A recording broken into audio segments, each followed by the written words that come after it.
What is up, you guys? Happy full moon, lunar eclipse in Pisces.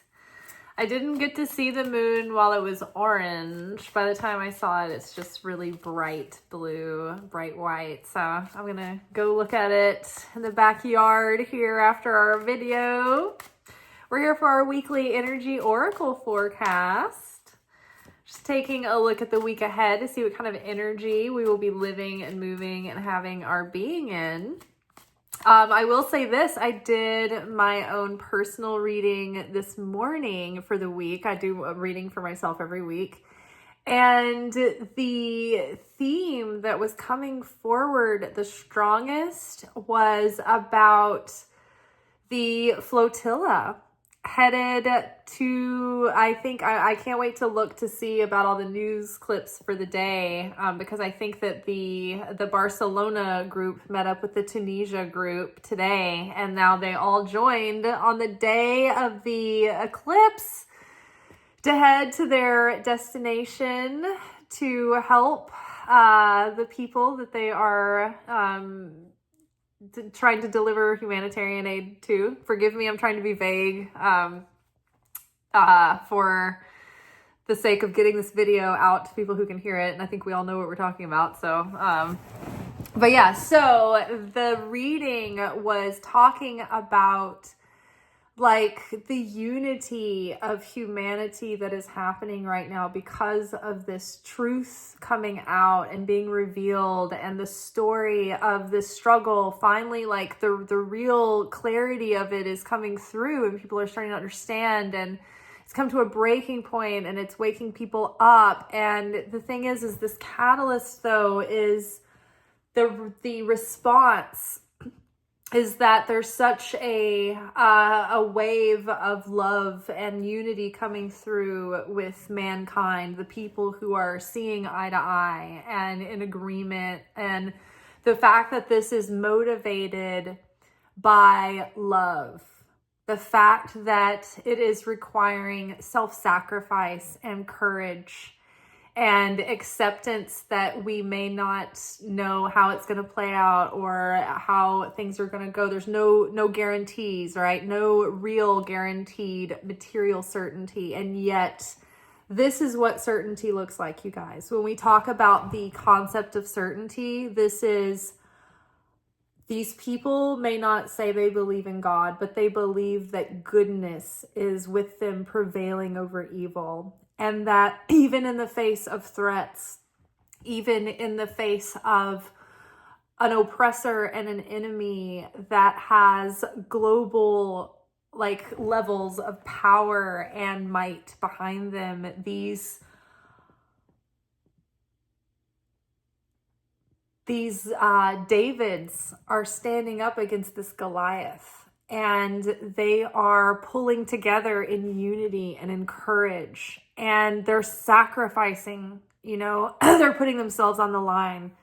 They're putting, people have donated boats. They're putting everything they can on the line for the sake of others, for the sake of preserving life and beauty and goodness and innocence, and it is all the right reasons. And then even like where we get to the various stages of manifestation, when we get to that point where we put it all on the line, and we've done everything that we can, and we're so exhausted, and we don't know what's going to happen, and we might fail, and it's anybody's guess. And you're like, you know what? This is within me to do, and this is a calling. It's something I will not give up on. Whether or not I fail or I'm victorious, what matters is that I gave everything that I could to it, so that I am continuing to give and continuing to make an effort regardless of whether or not I'm guaranteed a success or I'm guaranteed the result I want. It doesn't matter, because I know that the Creator is going to work through the situation. They know that even in the best case scenario, they only have a limited amount of supplies, it's not going to solve the problem. But what they do know is this seed that is being planted is opening the eyes of everyone in the world, and it is starting a movement because the hearts of mankind are unified watching this. And we are, our hearts are collectively broken together, and it's not for the sake of our own self and for our own suffering, but it is because of another's suffering. And so that is one of the most powerful things as well that we've talked about before. So you have these elements going on where this is the perfect recipe for a miracle. And it's like, even in setbacks, they just keep going. They're like robotic. They're like, it doesn't matter if I'm afraid. It doesn't matter if, I feel uncomfortable. It's nothing compared to what the fear that they feel or the discomfort that they've been put through. And nothing matters except the mission.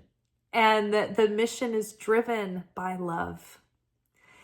And it's everything right now is happening. It's just so amazing and incredible and terrifying and ghastly and history in the making. It's just like the things that we are seeing play out right now are at the scale of like biblical proportions. It's pretty amazing, and not because it's all so great, but just it's just all striking. You're just looking upon it all, and it is so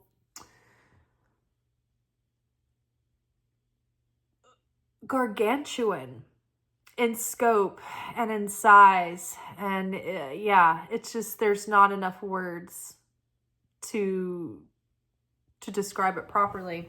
So this reading, essentially the whole thing, it just deck after deck after deck kept re-emphasizing that as we look on, and as the attention on this mission grows, with all the hearts united, all that love, it's like sending them protection, and it's like giving them wings, right? So even if we feel like we are helpless and we're not doing anything, our intention, our prayers, our hearts, the depth of how much we care about this going well, and the reason that we want it to go well is for the sake of others, right? It's that the whole thing is selfless, and the whole thing is costing, people their, they're having to face fears, and they're having to face their mortality in order to do this, right? It's not just like a cushy little, oh, I guess I'm going to go on this mission. And I mean, it's like there are very real threats there. So it's just really, really amazing to look at and to bear witness to, and to be aware and present enough to really dissect and unpack this thing as we're watching it. So it's incredible. But I still have my spread laid out from earlier, and it's all about like what seems to be the prey is actually bigger and the predator is small in the situation. Like this card right here. This card right here literally talks about how in this situation the dynamic is flipped, because where the prey should be a small little mouse and it should be a big crow or raven coming to get the small little mouse, in this situation, and like the script is flipped. And the little mouse, the small prey who would seem, outmatched, is actually bigger than their predator. And that is exactly the situation we're in right now, because it seems like the opposition is so huge and so powerful, and so unmatchable. And yet the little guys, the underdogs, are getting together, and the whole world has their back. And even though the organized leadership of the world hasn't necessarily jumped on yet, it's starting to happen. The president of Colombia wrote a historical, powerful letter to the fleet. The UN collectively walked out of the session when the the oppressor, came on the screen to speak. They all left the meeting and walked out. They staged a walkout. So this very much reflects the situation. And it's so funny because this card has never been super moving to me until today, because I realized, wow, the magnitude of what this little card can stand for in a situation like this. You know, when you get these cards, you know, you open the deck and you're worried about some guy that you like or some girl that you like, or is it going to work out, or, you know, what's going on in my workplace, but you don't think like, oh, you know, it's going to comment on world events that are playing out and making like histories in the making. You're not thinking that the stakes are going to be that high when you're looking at cards like this, you know? And then you're like, whoa, wow, it's right here, plain as day. Oh my gosh. I mean, there have been times where I have seen things in the cards like world events and I just don't comment on them because it's not necessarily our focus. And then I'm like, well, maybe I should start because it's happened so many times. And I'm like, okay, so this definitely today, this was not the only card that indicated this flotilla. There were so many cards. There was like a breaking of a barrier card. Like this Kabbalah card talks about breaking through boundaries and barriers and crossing like imagined limitations, right? So it's like they're literally trying to break a blockade. And so there's many cards. It's a big spread, but all of it to say that I felt very positive. I don't think that they will be without challenge. I think they will be challenged at every step like they have been. They've had some nice days and good weather, but they've had, you know, some sticky weather. They've had, you know, issues with the opposition. So it's not like they have complete smooth sailing, but they're meeting these challenges and they have angels at their side and God has got their back. And so I'm just on the edge of my seat, honestly. So wild. Okay, well, let's get into our reading for the week.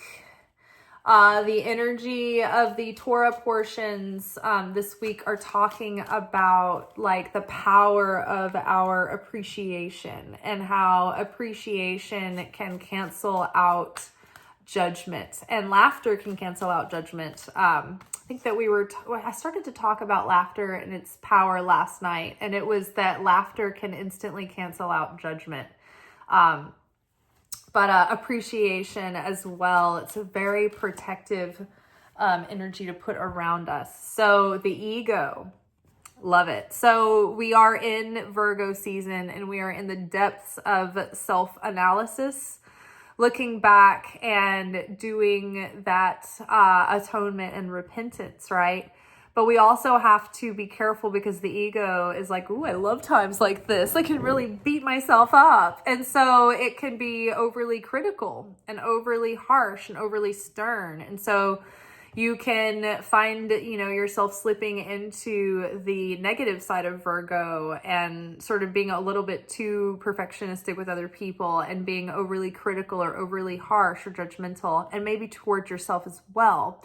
So try to be aware of that this week as we continue on in our self-reflection and trying to change and trying to make positive changes and trying to get those to stick.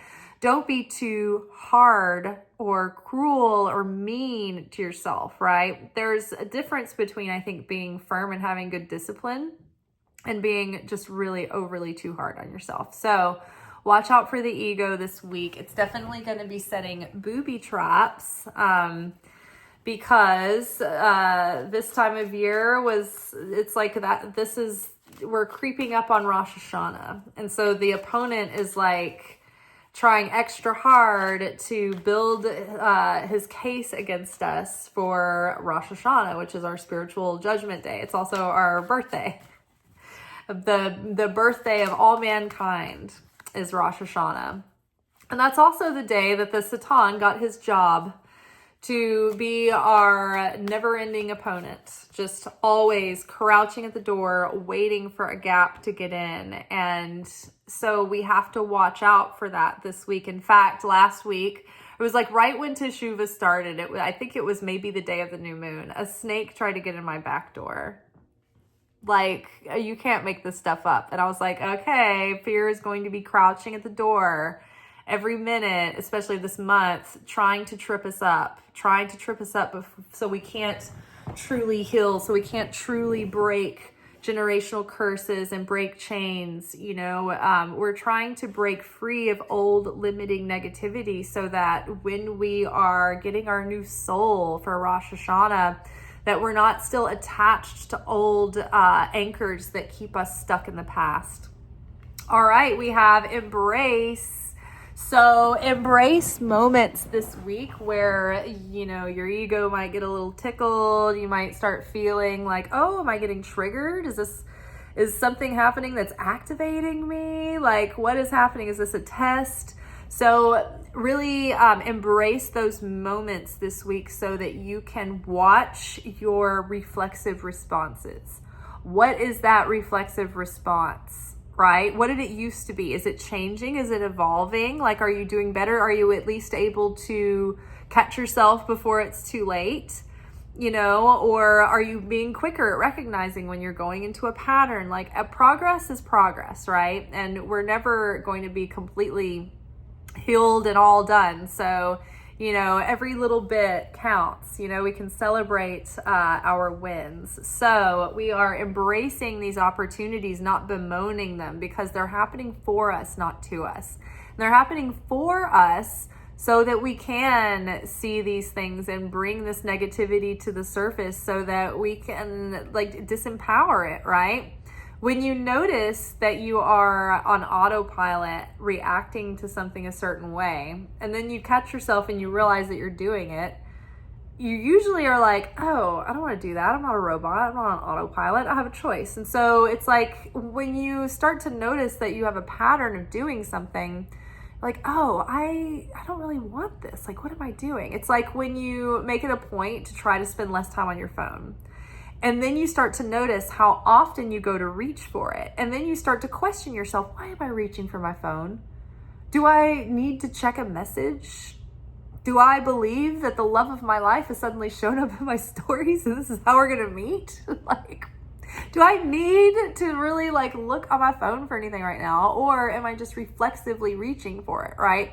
And so then it's like, once you start realizing that, you're like, and you ask yourself that question, you're like, I don't really need to go get in any social media right now. I could just put my phone down and I'm just being antsy. So I could go pick up a physical book and read that, or I could go do a little gardening or something. But you know what I mean? So when you become more aware of it, it has less of a power over you and it's easier to break a habit, right? Even I used to smoke cigarettes and I was never a super regular smoker, but I would smoke sometimes. If I had a pack around, I might habitually have a morning cigarette on the back porch. And, it was very European. I wasn't an addicted smoker. I didn't have to go take smoke breaks at work. I wouldn't smoke at work or something like that. It was social or specific times during the day, But I did realize at a certain point, ooh, I don't want to form a habit of this.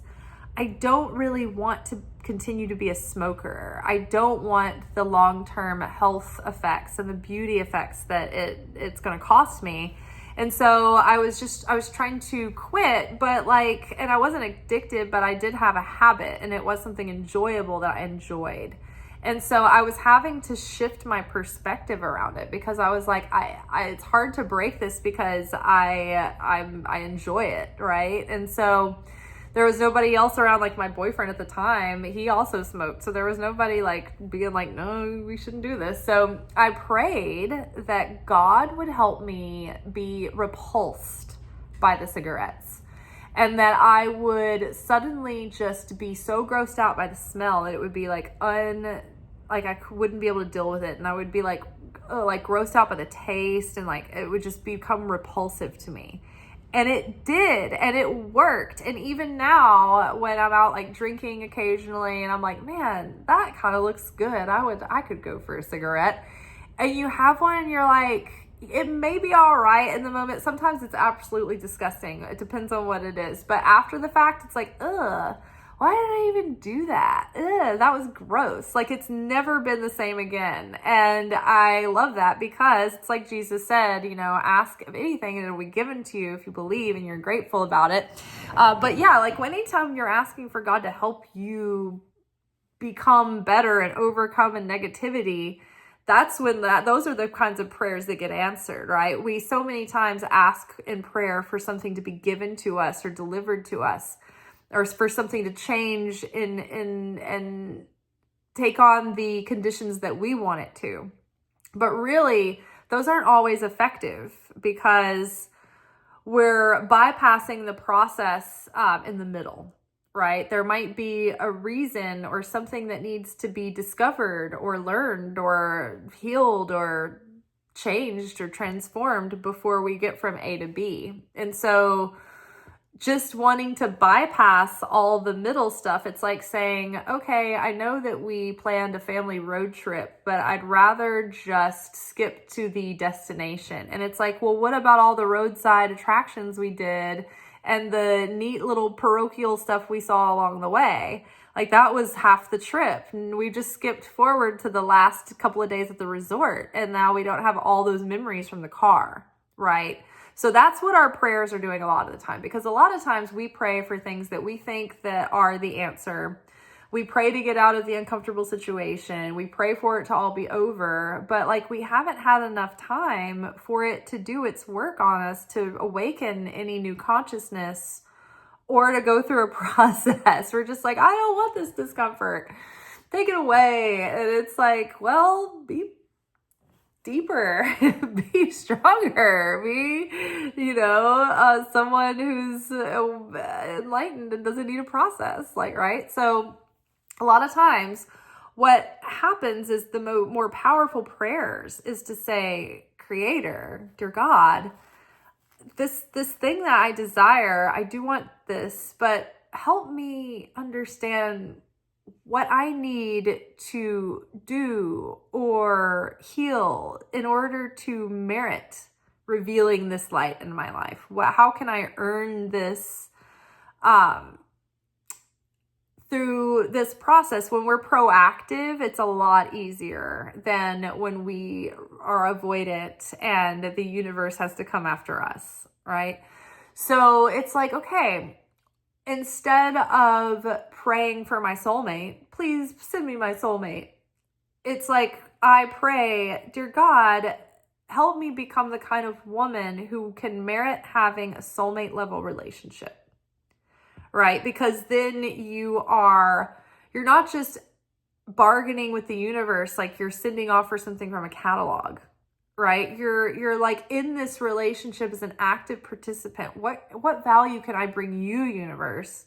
How can I get my negativity out of the way so I can be a more effective channel for you in this world, right? How am I, how can I become better at emotional intelligence and being a good partner to another person? When you start praying for things like that, hey, help me get over this addiction, help me, get over my laziness, help me overcome, my sleep patterns, whatever. When we're trying to actually make an effort to change something in us or grow something in us, it's those prayers. That's when Jesus is talking about anything that you want, like from the kingdom of God, like ask for it and be grateful and excited as if you've already received it. It's not like he's saying like, and then you can ask for a Corvette, and then you can ask for your jet skis, and you'll get a boat, and then you can ask to win the lottery. And then it's not about that material gain of, I want this to feel pacified in this moment, so give it to me now. That's not really what that was saying. Although God knows our needs and God knows the things that will light us up, right? And if something's going to enhance our light or dim it, right? So it's not that those prayers don't ever get answered either, but I think the more powerful way to pray is to pray that your soul is elevated and that you break those shells that hide the inner spark within your soul and your spirit. And then by doing that, you raise your vibration, you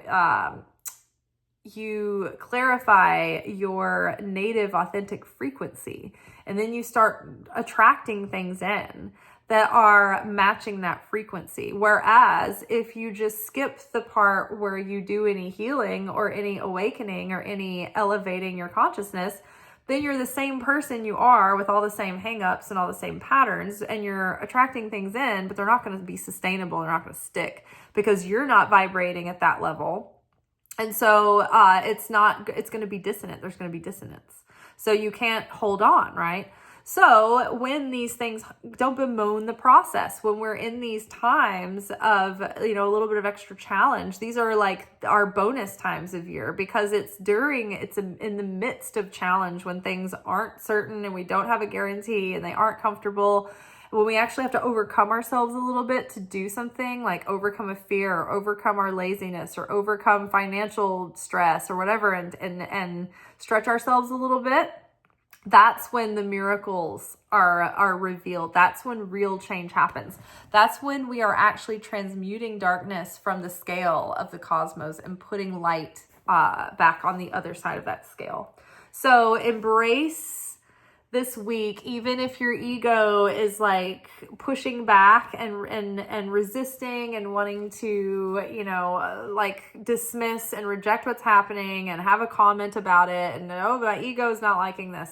That's a good sign, right? That means, ooh, there's a gold nugget here, right? And I just need to take a step back, detach, and observe myself in the situation for a minute, and I will find that little Easter egg, and I'll be able to overcome that negativity. And when we change something and we fully transform something, it's like we forever obliterated that darkness in the cosmos and revealed light instead. So it's like our soul's purpose for being here. Okay, and then if you've been on this channel for a while, you've heard different versions of us talking about the Garden of Eden myth. But the Garden of Eden, speaking of, it was in the astral realm, associated with our sacral chakra. It was not a physicalized place, not until after the fall. And it was when we were in this astral version, it was like a world that was completely made of light. And it was in its state of perfection, and there was no death and no decay because there was nothing physical. It was like we were like dream people. We were like in a dream world. Our souls were real, and we were like consciousness. We were conscious, but it wasn't like physical, like where we had to like eat food. We could just look at things and absorb the energy and the light. And it was like the Barbie movie, honestly. And that when they had Barbie in the Barbie world and everything was perfect, and she just kind of had to like sit with her waffles and pretend to eat them and like pretend to be in the shower, but there's no water. Like it just like that. But remember when Barbie started having insecurities and fears, and that's when she had to put on her earthly body and go to Earth and go on a mission. So, and help her earthly self that was connected to her, like the girl who owned the doll. Long story, but anyway, it was a wonderful metaphor for the myth of the Garden of Eden and the fall of all mankind. And so, when we ate of the fruit, which has its whole layers and layers of meaning there, it wasn't just a fruit, but so when we ate the fruit, we some things happened. There was a back and forth, and then we felt shame. Oh my gosh, God can't find out about this. We weren't supposed to do this. And so it was the first time that we felt like this was the birth of the ego, because at that moment we had broken affinity with God. We ate of the fruit of the tree of knowledge of good and evil. And so for the first time, we knew that there could be a good or bad. It wasn't just pure innocence and like all goodness all the time. It was, oh no, now I'm paranoid. Now there's a veil drawn, and I can't remember all the things that I used to remember when I was like fully like the creator. I was fully connected with the creator. I was face to face with the creator. Now I can't remember. I'm confused. Everything used to be so clear. I knew what was good. I knew what was bad. Now I like nothing is clear, and I don't have clear discernment. So we got confused. And then the more that we started having these ego emotions cloud our consciousness, it just kept creating a thicker and thicker and thicker veil of forgetfulness that kept separating us from that unity with the creator. And so the shame, we felt fear, that was so heavy and dense that we could not stay in this realm of light anymore. We didn't bear affinity. Think about atomic fusion and things on a chemistry level, right? Think about the law of attraction, like attracts like. Think about resonance and waves and dissonance and all of it. Like, we got spit out of that realm because we were no longer resonant with it. And so we fell into this physical material world where we were given clothing of skin, our clothing of skin here. And our souls are now trapped in these limited bodies that aren't miraculous and limitless like they were. I mean, we can when we reawaken and we remember and we become fully reintegrated again. But that's the goal, right? Through every spiritual work that we do, every step that we take, we're trying to perfect that vessel, to reunite, to reconnect with the Creator, to get closer and closer and closer to that perfection and that fulfillment again, right? So this is where we hold our shame. The shame collects here, and it results in sexual shame, sexual problems, sexual being blocked sexually, being blocked creatively, infertility, having like not being able to remember your dreams, or not having like connection with like your psychic abilities. It's like this, all of this is like stored there in like the reproductive area, the womb for women. So this is also the subconscious. So we're swimming in all of these themes this week of that self-evaluation, of going back to the garden, going back and correcting the fall. Every year it's like we go back to that theme, that place again, where the opponent is hanging out, always trying to catch an opportunity, right? So this is like the yearly reunion. All the old characters come back together, and so the opponent is going to be trying to trip us up and trying to get us to eat that fruit again and smudge our new soul for the year. And so in Rosh Hashana, our soul goes into the upper realms for the judgment, and then the judgment is passed, and we then draw down our soul. And it's kind of hovering over us for the week between Rosh Hashana and Yom Kippur. And so on Yom Kippur, during the days in between, our soul is being like regrafted, and like there's new wiring being put in, and it's being prepared to be reinstalled, and it's getting its upgrades. And so each dimension of the soul is being dealt with as we are being challenged in those areas through the week. All for our fast, where we restrict from the body consciousness and the pleasures of the body for 24 hours, so that we can have our soul come back into a pure vessel. So then we have our new soul for the year, and we have our decree for the year given. The judgment is going to be basically, what's your first draft of your script for the year? What kind of blessings are you going to be having? What kind of challenges might you be having? It's going to depend on what you've merited. And so, did you overcome things this year? Did you become more understanding or more patient or more loving? Were you able to be more courageous? Like, whatever it is that you particularly find that you struggle with or that you're preoccupied with, we each have our own sort of brand of so a few issues that are kind of on theme, right? So whatever that is for you. So I love that. I love that, like, right before Rosh Hashanah, the realm where the Garden of Eden comes up. So healing in all those areas this week, and hopefully it will give us a feeling of creative sparks and refreshed and renewal. My friend at work, he's so intuitive about the seasons of the year and things. Like, his Celtic blood is really strong in that way. But he was like, I mentioned something very vague about like the spiritual new year and Rosh Hashanah, and he was like, it does feel like this time of year you do get like something like something refreshed. And I was like, it's your soul. You get a refreshed soul because our soul is having its birthday. And I explained the whole thing, and he's like, oh my God, that makes sense. He was like, me and my brother always talk about, like, music just sounds better in September. Like, it's just like September, you just get this new reinvigoration. And you really get, you're like reborn. You have an upgraded soul. So, it's like, in Virgo, in the month of Elul, it's not like we're just thinking about how we want to tie up the year. It's also preparing us to set the foundation of our consciousness to be self-aware so that we don't fall into the same pitfalls, like right off the bat in the new year. Oh, I love this. We get to finish the reading with love. This is the goal. This is what we want to be saturated and entrenched in. It's like everything. We want our consciousness to be seated in love.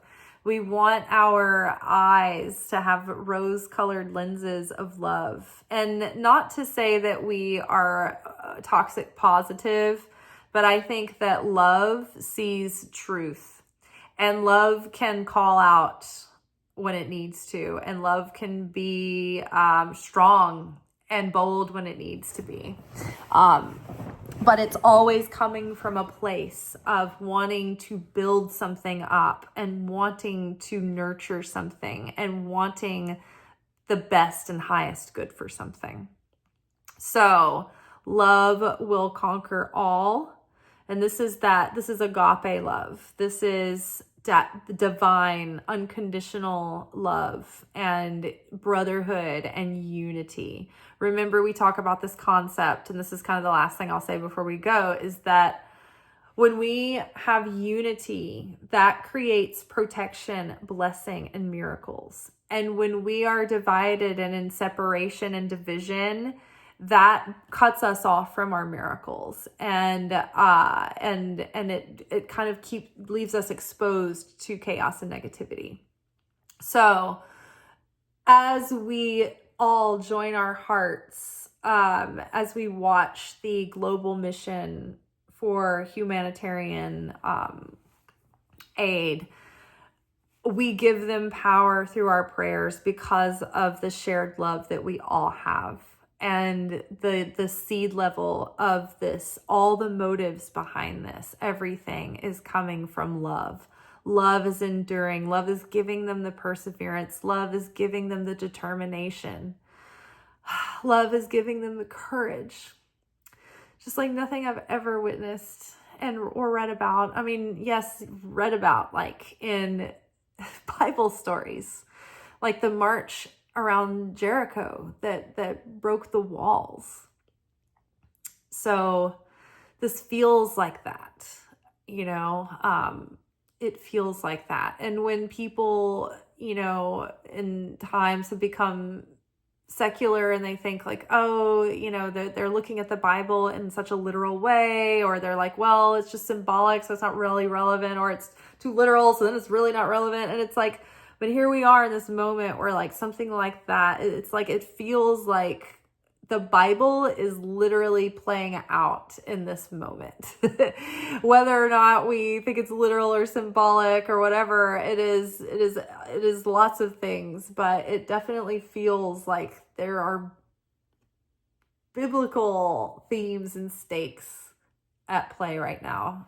Really, really wild times. Love. When we look on, it's hard not to have bitterness and anger towards those who still don't get it. And that is exactly what we have to conquer, is that instinct to want to shame others and blame and create division. But that never works. We've seen in history that always leads to a backlash. So we have to work on ourselves with the people who are closest with us, who matter the most, and we'll start with them. For all of us, we have someone that might be in our life that's difficult, that we have a difficult relationship with, or difficulty seeing eye to eye. And then when that is exacerbated in these kind of like really extreme times over world affairs that aren't distant and outside of us, but they're relevant to each and every one of us. It's like, man, it's really hard not to fall into darkness and blame and anger, because those are honestly more empowering feelings and more productive feelings than despair and destitution. But we can't stay there. We have to keep moving up the scale and move towards love, move towards healing and correction, right? And trying to navigate that. It's a difficult path to discern. I mean, I'm still, thinking about this situation where my dad wants me to do a Jewish holiday for him. He wants to be there. And it's like, okay, you're on, where you're coming from in this doesn't leave a good taste in my mouth. But at the same time, it's like I can be righteous and be like, no, or I can overcome. This is the thing when we talk about, you're usually being asked to do the thing that doesn't come easily. So if I were the type of person who was always trying to people please and, trying to do whatever my dad said, I don't want to make him mad. I'm going to do, I want to be nice. Like, I think I've stood up to him a few times now in really specific ways that I think I've proven that I have built a certain threshold for being able to do that, although that wasn't always easy for me. So in those situations, the big ask was for me to stand up for myself and say no. But now that I've established that I can do that, the harder thing for me right now is to swallow it and let him come to and participate in like a Hanukkah night. Knowing that it's not like the frustration there. For those of you who haven't ever watched my channel, I have a dad who's like on the opposite end of the political spectrum as me, which normally that's not like, we're living in different times. This is not normal politics, right? And this ties into growing up in an evangelical house with conservative parents who were like end times obsessed, Antichrist obsessed. And so, there's a lot of baggage behind this, even in just most recent events playing out. And so it's like, the hard thing for me this time is both answers, honestly, but the harder thing would be to actually share this event with them. And I think that like my dad and his wife, and so I don't know, I'm wondering myself, I'm struggling. I'm glad I have months to work this out, but I feel like in a way the moral and growth ask of me here is to be compassionate and be accepting and be willing, but also maybe make a very honest and difficult statement to make before the night begins, to establish, I don't know. It's a fine line. We all struggle with these things. So I'm like literally workshopping this as an example for you guys live. But, so I've got to pray about it a lot, discern. I'm sure it's the ask is probably just to be kind and to be inclusive and to let love melt away their